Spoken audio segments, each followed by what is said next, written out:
আসসালামু আলাইকুম এভরিওয়ান। মায়ের মৃত্যু গল্পের ৩ নম্বর পর্ব।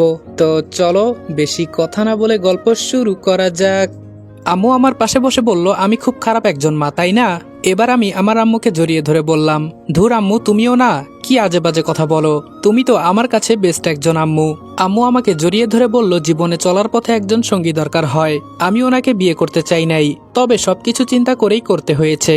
আমি জানি তুই তোর সৎ বাবাকে পছন্দ করিস না, তবে এমন কিছু করিস না যার কারণে ওনার মন খারাপ হয়। এখন আমি বাজারে যাব, একটু তোর জন্য কি কিছু আনতে হবে? আমি হাসি মুখে বললাম, জি আম্মু, একটা চকলেট নিয়ে আসিও। আম্মু আমার কপালে একটা চুমু দিয়ে বলল, ঠিক আছে, তুই তাহলে থাক, কেমন? এই বলে আম্মু দরজা লাগিয়ে চলে গেল। এবার আমি ফোনটা হাতে নিয়ে মিতুকে কল দিলাম। মিতু ফোন রিসিভ করে বলল, কি খবর আমার জান? আমি বললাম, জান বললেই তো শুধু হয় না, জানের তো খোঁজ খবর নিতে হয় নাকি? মিতু বলল, আচ্ছা রনি শোন, তুই যা আন্দাজ করেছিলি তাই হয়েছে। তোর কথা মতো আমি বেসরকারি হাসপাতালে গিয়েছিলাম। তারা বলেছে কয়েকদিন আগে মায়া নাকি এই হাসপাতালে এসেছিল। কেন এসেছিল তা আমাকে ডাক্তার বলেনি। আমি এক নার্সের কাছে জানতে পেরেছি এই মায়া নাকি ৩ মাসের প্রেগনেন্ট। কিন্তু এটা কিভাবে সম্ভব হতে পারে? আমার তো মাথা ঘুরছে। আমি এবার হাসি দিয়ে বললাম, তোরে তখন আমি কি বলেছিলাম মিতু, মনে আছে? তখন তো আমার কথা বিশ্বাস করলি না, এখন হলো তো? মিতু বলল, সব বুঝলাম, কিন্তু এখন তুই কি করতে চাস বলতো? আমি বললাম, কি আর করব, সরাসরি ওদের দুজনকে গুলি করে মেরে ফেলবো, আর পরে আমি জেলে চলে যাব। মিতু আমাকে ধমক দিয়ে বলল, দিব কানের নিচে এক চর, যত সব উল্টাপাল্টা কথা বলিস। আমি দেখছি কি করা যায়। আর সাবধান, তুই আমাদের না জানিয়ে যদি কিছু করতে যাস তাহলে তোর খবর আছে, এই বলে দিলাম। আমি বললাম, তা কবে কি করবি? আমার চোখের সামনে ওরা নষ্টামি করে বেড়ায়, আমার কি এসব দেখে সহ্য হয় বলতো?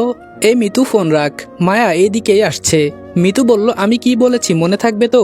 যতক্ষণ পর্যন্ত আমরা কিছু না বলবো তখন পর্যন্ত তুই কিছুই করবি না। আমি রিপনের সাথে কথা বলে দেখি ও কি বলে। ফোনটা কেটে দেওয়ার পর মায়া রুমের ভেতরে ঢুকে বলল, তা কার সাথে এত কথা বলছিলি? আর আমি আসতেই কেটে দিলি, কাহিনী কি বলতো? আমি বললাম, কাহিনী কি সেটা শুনে তুই কি করবি? মায়া বলল, তাই তো, এখন আমার রাতের কথার উত্তর দে। আমি বললাম, কিসের উত্তর দিব আমি? মায়া বলল, কেন, রাতে কি বলেছিলাম মনে নাই? আজকে আমি তোমাদেরকে সবচেয়ে বিশ্বস্ত বুকমেকার ওনেক্স সম্পর্কে বলতে চাই, যেটি পিএসজি এবং সিরিয়ার অফিসিয়াল পার্টনার। এই অ্যাপে আপনি cricket, football, tennis live match দেখতে এবং তাদের স্কোর ভবিষ্যৎবাণী করে সহজেই অর্থ উপার্জন করতে পারবেন। সেই সাথে বিএমডব্লিউ গাড়ি, আইফোন, ল্যাপটপ এবং আরও অনেক নগদ পুরস্কার জেতারও সুযোগ রয়েছে। এই অ্যাপটিতে আপনি crush crystal, under and over 21 ইত্যাদি গেম খেলে সহজেই আয় করতে পারবেন। সাইন আপ করার সময় আমার প্রচার কোড রিদওয়ান8 ব্যবহার করে আপনার প্রথম জমাতে 24,000 টাকা পর্যন্ত পান। আপনি বিকাশ, নগদ, ব্যাংক, ক্রিপ্টো, পেপাল এবং অন্যান্য সহজ পদ্ধতির মাধ্যমে সহজেই আপনার জেতা টাকা তুলতে পারবেন। এখানে আপনি 24 ঘন্টা 7 দিন গ্রাহক সহায়তা পাবেন। তাই এখনই গুগলে ওয়াইক সার্চ করে অফিসিয়াল ওয়েবসাইটটিতে গিয়ে রেজিস্ট্রেশন করুন। আর রেজিস্ট্রেশনের সময় অবশ্যই আমার প্রচার কোড রেদওয়ান8 ব্যবহার করে প্রথমবার ডিপোজিটে 24,000 টাকা পর্যন্ত পান। আমি বললাম, যে মেয়ে 3 মাসের প্রেগনেন্ট তাকে আমি ভালোবাসি বলবো, যে মেয়ে দিনরাত নষ্টামি করে বেড়ায় তাকে আমি ভালোবাসি বলবো, এর থেকে তো আমার একজন পাঠিকাকে আই লাভ ইউ বলা বেস্ট হবে। এবার মায়া ভিলেন মার্কা হাসি দিয়ে বলল, তাহলে অবশেষে তুই সবকিছু জেনে গেলি, আমি ভাবতেও পারি নাই তুই এত চালাক। মায়ের দিকে এবার আমি রাগী দৃষ্টিতে তাকিয়ে বললাম, যদি তোর সমবয়সী কোনো ছেলের সাথে এমন করতি তাহলে মেনে নেওয়া যেত, কিন্তু তুই, ছি, বলতেও আমার ঘৃণা হচ্ছে। মায়া বলল, কিভাবে কি হয়ে গেছে বলতে পারি না, তোকে আমার অনেক পছন্দ ছিল, কিন্তু ছোট ভাই হিসেবে আমার বিবেক বাধা দিচ্ছিল, এজন্য তোর প্রেমের প্রস্তাবে আমি রাজি হই নাই।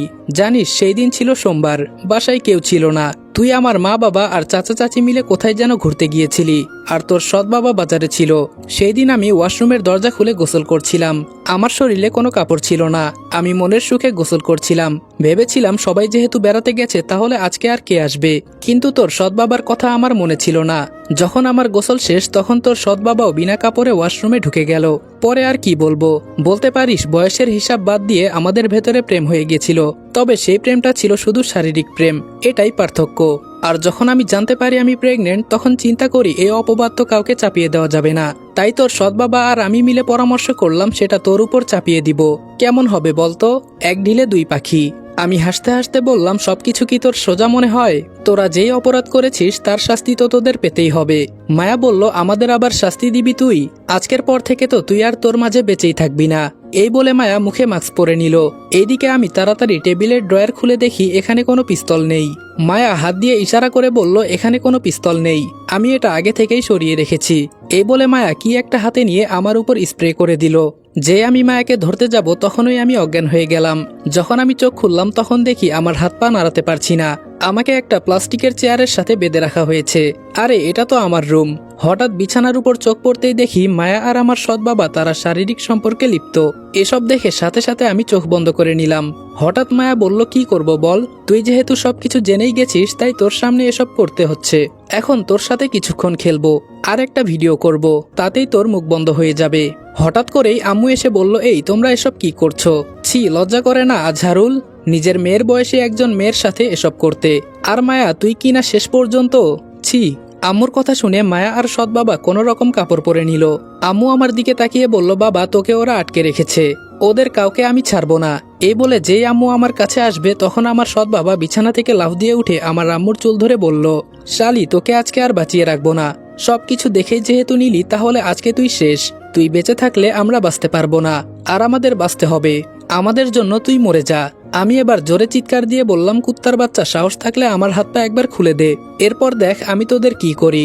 আর আমার মাকে ছাড়, ওপরওয়ালার কসম আমার মায়ের সাথে যদি কিছু করিস না তোদের মাংস আমি কুকুর দিয়ে খাওয়াবো। এটা বলতেই আমার সৎ বাবা মায়াকে কি জানি ইশারা করলো। সাথে সাথে মায়া এসে আমার মুখে কাপড় গুজে দিল। আম্মু এবার আকুতি মিনতি করে বলতে লাগলো, আমার ছেলেকে ছেড়ে দাও। এবার আমার সৎ বাবা আম্মুর মুখে কাপড় গুজে দিয়ে মায়াকে বলল, রান্নাঘর থেকে লম্বা ছুরিটা নিয়ে আসো। এটা শোনার সাথে সাথে আমি চেয়ার সহ একটা লাফ দিলাম, কিন্তু আফসোস চেয়ার সহ আমি নিচে পড়ে গেলাম। প্লাস্টিকের চেয়ার প্রায় অর্ধেক ভেঙে গেছে, নিচু হয়ে পড়ে আছি আমি।